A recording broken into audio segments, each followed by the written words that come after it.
the overview of our peripheral family. At FTDI Chip, we're very well known for our chip series of devices that enable very fast system implementation and that designers are very familiar with. We just want to ensure everyone that nothing is changing in this product offering and that we expect a very long life cycle there and don't see any changes at all to those products at this time. The X chip will be going in detail, which really shows the optimization that we've added for our full speed devices and some key features that we've put in there. We also offer a 12 series device, which is modeled after the D12, which was a pseudo industry standard out in the market for many years.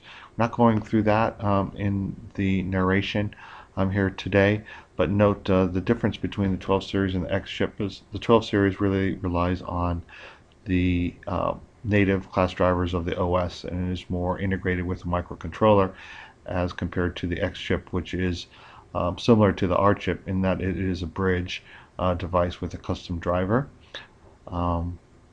And again, that's the main difference.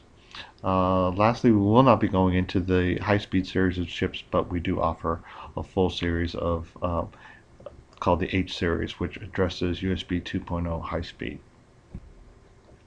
So if we look at the X chip series, what we have is 13 chips and package options to choose from. Again, we support the wide OS selection. All the different IOs that allow you to bridge from a UART, say, directly to USB very easily. And what we've really done here is optimize the power, the footprints, and added in a lot of features that we hope save you a large amount of overall system cost. So here in the table of our X chip series, we want you to meet the family. And if you go down to the package row there, you see that what we've done here is offer specific package types for the different interfaces. And this has really allowed us to fine-tune our costs, lower our costs for each package, lower our test times, and really by doing this offer a very targeted product family with lower cost, but at the same time it ends up being more devices. See the different performance elements there depending on the interface. Another variable you see is the number of configurable pins that we have. That can be a factor when you utilize the battery charging detection, or if you need to drive a display, or if you want to generate things like system clocks out of our chip. So by offering different variations and numbers on the CBus pins, again, we try and optimize it to specific packages to give you the flexibility to choose what is needed that best fits into your system, and that will give you the most cost optimized solution. We do have clock oscillator PLL in the device, which allows you to not need a crystal externally, or you can actually drive from one of our CBus pins, you can drive a system clock out. Lastly, we do have multi-time programmable memory, a small amount there, which is a E² non-volatile memory. So if you want to put in some manufacturing data, or if you actually want to put in maybe a key to start off some kind of device encryption procedure, that is available as well and can save you some system cost. So that's the family of 13 overall devices that we have, going from a very small 10-pin DFN for our I²C device all the way up to a 24-pin FIFO device. The thing that is very much a focus for this series was really to say, okay, this is full speed. There's been a lot of full speed out there.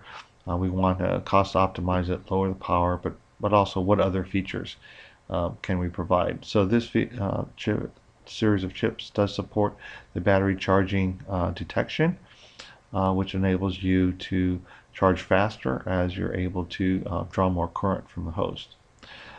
In addition, we already talked about some neat clocking features that we do. We can generate the clock internally. We can drive system clocks out of our chip.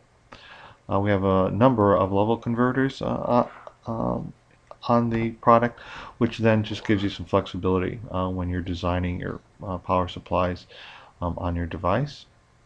We've already mentioned the PLL, the MTP memory.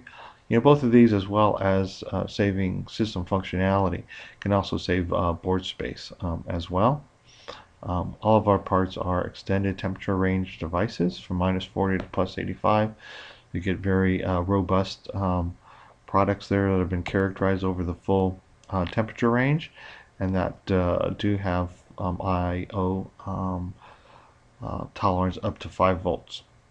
In addition, as compared to many of the devices out there, we've lowered the power consumption by about 50%, so that we're drawing about 8 milliamps active when we're in the active state, and 125 microamps when we are in the suspend state.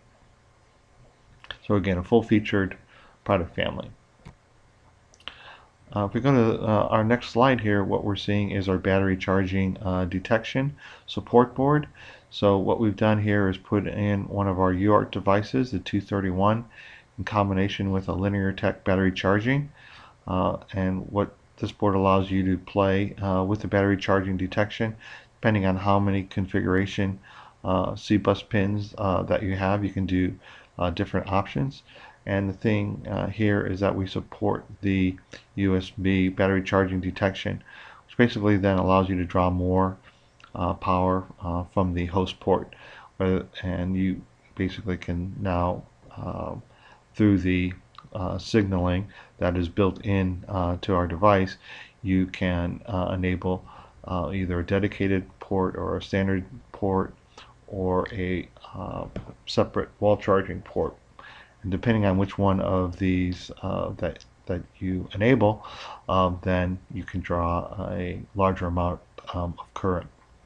And again, this neat feature here is that it is embedded, this function, into the chip, so you don't need to implement it discreetly in your solution. Use the C-bus pins there. There's no microcontroller intervention to understand what's going on in the system. It is hardwired into the device. And again, this is our battery charging detection board, the UM-FT231XC, which allows you then to play with the battery charging function here and some of the options that we offer for this capability.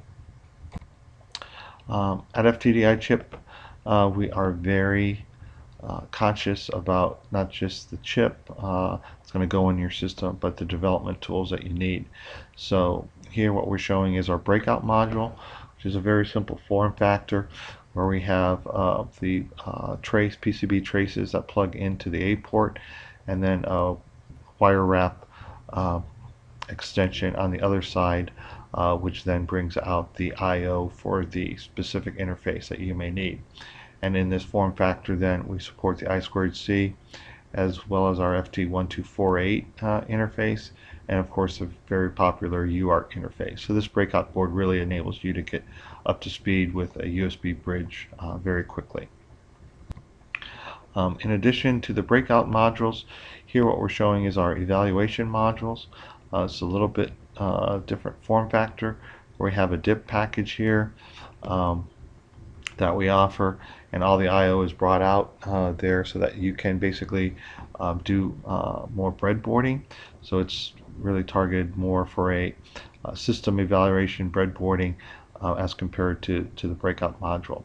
So we offer both options, both these form factors, hopefully to enable you to really do your system development very easily, very low cost, very quickly. So in summary then, we are very happy to come out with the X-Chip series in 2012. It really is a new level of system value that we've targeted. We hope we've achieved that.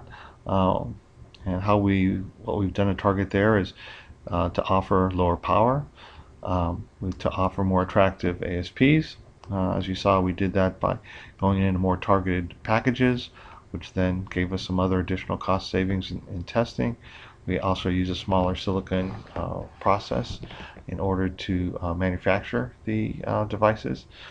Um, so what you end up then with is a very small device footprint with low power with some very interesting additional features that we hope you can utilize, whether it be battery charging, the MTP, some of the clock functions, so that you can save system cost as well, and hopefully get the lowest BOM for your USB full speed implementation. Thank you.